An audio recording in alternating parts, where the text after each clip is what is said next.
Salut les potos, bienvenue dans cette nouvelle vidéo. Évidemment, en fin d'année, on fait un peu le bilan et on a décidé de faire notre top 5 des vélos du World Tour de cette année. Et attention, le mot World Tour est important parce que forcément, c'est limitant, mon Lolo. Oh ouais, terrible. Et du coup, on fait comment pour savoir celui qui commence? Un Shifumi. T'es prêt? Allez. Shifumi. Ah non. Donc tu commences.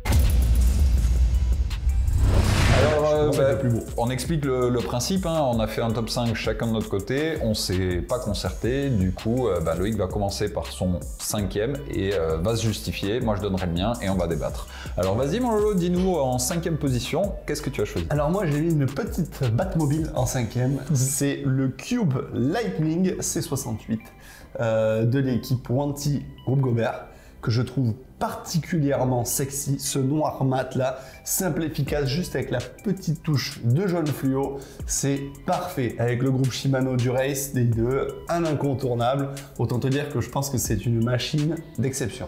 Je l'ai mis en 5e parce qu'il y a quand même des machines beaucoup plus belles par-dessus. Celui-là est très sobre et efficace. Ah, déjà c'est pas mal, 5e position pour un nouvel entrant, puisqu'on rappelle c'est la première année dans le World Tour pour cette équipe.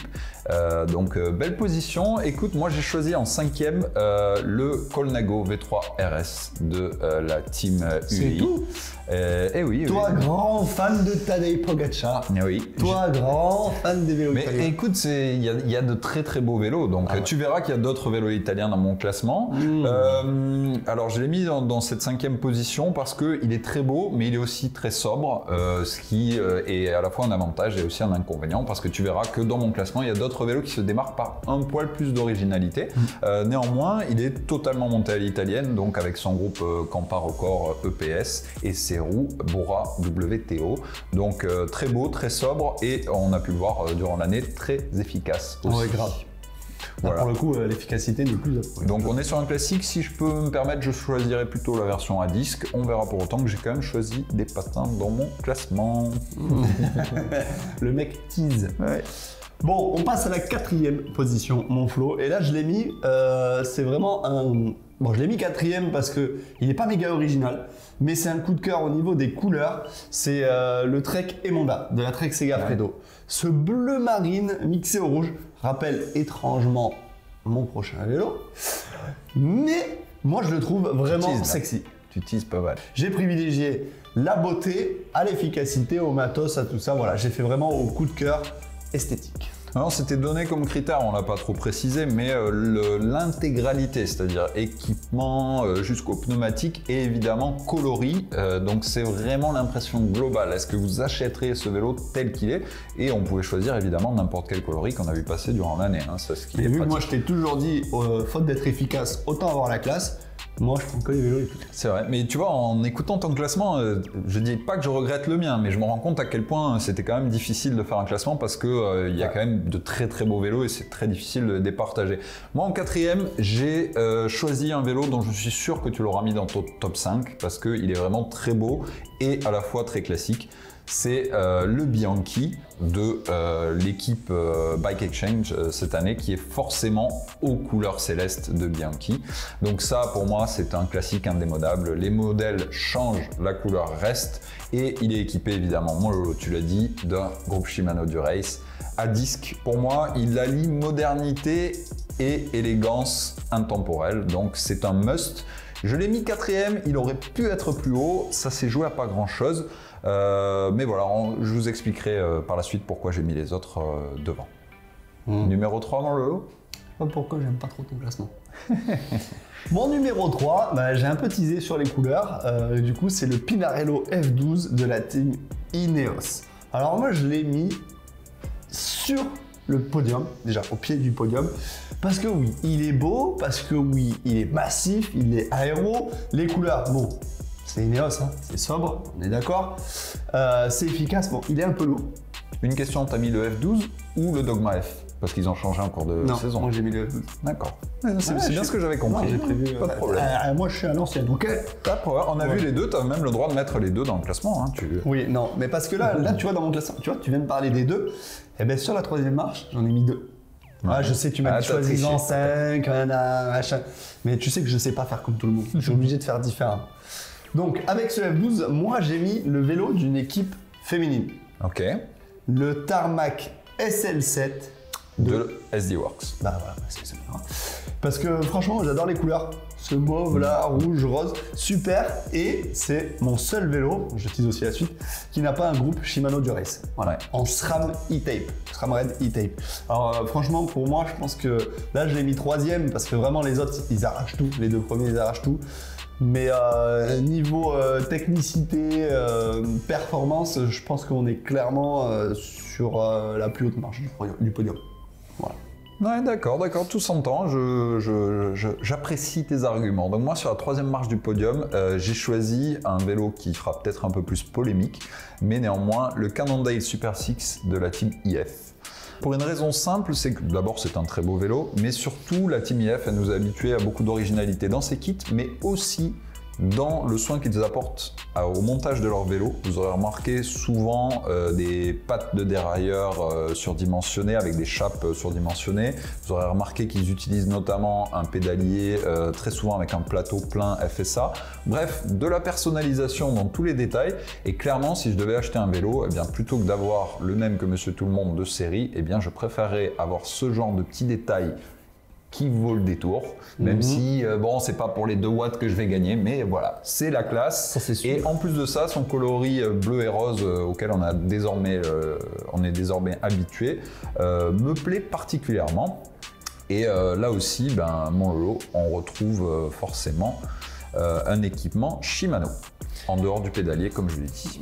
Franchement, là, je commence à l'aimer ton classement. Tu vois, parce que celui-là, j'ai pas voulu le mettre. Je me suis dit, bon, écoute, c'est surfait, tout le monde en parle tout le temps. Machin. Mais tu comprends pourquoi. Mais je comprends pourquoi. On arrive sur les 2 plus hautes marches du podium. Et là, le duel a été critique. Ouais. Parce qu'en 2e position, j'ai mis le Cervélo S5 de Jumbo Visma. Alors pour moi, ce vélo, c'est la classe de l'aéro incarnée. Voilà, ce cintre-là, avec cette potence qui se divise en 2 parties. Tu vois, ce jaune juste placé là où il faut. Tu vois, juste la petite fourche, le passage de roue. Un noir, bon, noir intemporel, hein. On est Rien à d'accord. dire. Bon, encore du Shimano, du Race, des i2, je sais, à disque, avec des roues en 55, en 60. Pour le mieux, ça arrive en 85. On est d'accord. On est d'accord. Non, pour moi, ça c'est la machine aéro par excellence. C'est la plus belle machine aéro du peloton, mais vraiment de tous les temps. Ah ouais. Ah et ouais. pourtant tu l'as mis 2e, comme quoi t'es toujours aussi cohérent. Mais parce que justement, c'est la machine aéro, voilà. L'autre, c'est la classe. Ah d'accord. Attends. N'y Voilà. viens pas tout de suite. J'arrive à Voilà. mon 2e. Et ben moi tu vois, le Cervélo, j'aime pas du tout. Mais comme quoi, tu sais, les goûts et les couleurs, j'aime pas trop justement cette potence que je trouve super futuriste certes, mais je trouve que contrairement à mes choix qui sont relativement indémodables et qui conservent un certain classicisme dans l'esthétique, ou bien que pas tous, hein, mais... Ouais, mais ton classement est dû à ton âge aussi. Mais ouais, T'aimes tu bien peux, le mais classique. tu peux. On verra d'ailleurs, vous nous dites, hein, les jeunes dans l'audience, si vous préférez bien celui de Loïc à la fin, évidemment. On fera un vote d'ailleurs sur Forcément. l'application. Ça, c'est une bonne idée pour voir qui a le meilleur classement. Mais ouais, le Cervélo, je comprends tout ce que tu dis, tes arguments, mais le jaune et le noir, bon, ok, à part si t'aimes les abeilles, non, je suis pas fan. Et puis, je trouve que oui, il y a un design, il y a un truc, mais je trouve que dans un an, on verra un nouveau modèle et finalement, il aura certainement mal vieilli. Donc, ouais, je me serais dire pas. ça avec son jeu de direction intégré et tout, on dirait les KG de l'époque. Tu te rappelles les KG jaunes, les looks KG qu'on a Ouais, mais sur piste. est-ce qu'ils ont si bien vu? Ah, c'était la classe. Mais ils sont trop beaux. Ah, Ouais, mais ils bien sont sûr toujours qu'ils ont beaux, bien. c'est vrai, c'est vrai. C'est Mais vrai. attends. C'est vrai que tu m'as pris par En les détournant sentiments. sur non, son c'est vélo vrai. jaune, c'était magnifique. C'est vrai que ces vélos-là. Là, ça, la télépédale. C'est des vélos qui m'ont particulièrement marqué. Bref, mais j'entends, je te dis. Donc je passe à mon 2e. Et moi j'ai choisi en 2e position le Pinarello, mais non pas le F12, mais le Dogma F. Et en particulier une version qu'on a eu la chance de voir en fin de saison, qui est celle de Richard Carapaz, qui a été réalisée en hommage à son titre olympique, donc avec cette alliance de noir et doré. Et puisque j'avais le choix des armes, j'ai choisi dans sa version équipée des roues Princeton Carbon Works, qui sont, vous savez, ces roues que Ineos utilise de temps en temps, qui sont légèrement crantées, à l'image des Zip, comme elle faisait à l'époque. Voilà, je trouve qu'il est là aussi l'alliance d'un certain classicisme, tout en alliant la modernité avec évidemment un groupe du race qui caractérise Ineos, donc à patins. Moi, j'ai quand traditionnel. même une réclamation. Vas-y. Ce n'est pas un vélo du World Tour. Et pourquoi? Parce que c'est une peinture perso. Bah, c'est un vélo qui a été utilisé c'est pas le vélo de sur série. le World Tour. Non, je suis désolé, il faut que ce soit un vélo de série. C'est un vélo qui a été utilisé sur Vous le en World pensez Tour. quoi? Bon, vous nous On le dites. sort ou pas? Vous nous dites. Pour moi, c'est pas un vélo de série. Dans Je suis tous les désolé. cas, si vous me l'acceptez pas, je switch avec le vélo de Carapace dans sa couleur traditionnelle, mais celle-ci me plaisait là, particulièrement. Voilà. Voilà. Mais t'as un peu triché quand même sur les bords. Hein. Bon, et si on en terminait en donnant nos vainqueurs? Ouais. Bah moi, mon vainqueur, tu l'as mis honteusement en 4e position. Mais je savais déjà que tu allais le mettre en première, donc il fallait Attends, que je je le pense. trouve plus dans mes photos. Bon, c'est pas grave. On sait déjà. Bah ouais, moi c'est le Bianchi. Alors là, pour moi, Bianchi, déjà, c'est la classe. Ce vert là, c'est la classe. Personne ne l'aime, alors tout le monde dit ouais machin, c'est vieillot, cette couleur on n'arrive pas à s'y faire. Bah pour moi c'est un magnifique vélo. Je l'ai mis en première position parce que justement ils respectent leur ligne de conduite qu'ils ont depuis des années à toujours intégrer ce fameux verre d'eau là, tout le temps sur tout leur vélo. Là ils l'ont fait un peu plus subtilement que les autres années où c'était quand même un peu plus costaud avant, c'était un peu plus flashy. Et justement moi je salue ce geste de subtilité.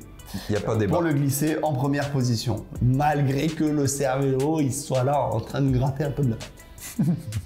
Bah, du coup, je passe à mon premier.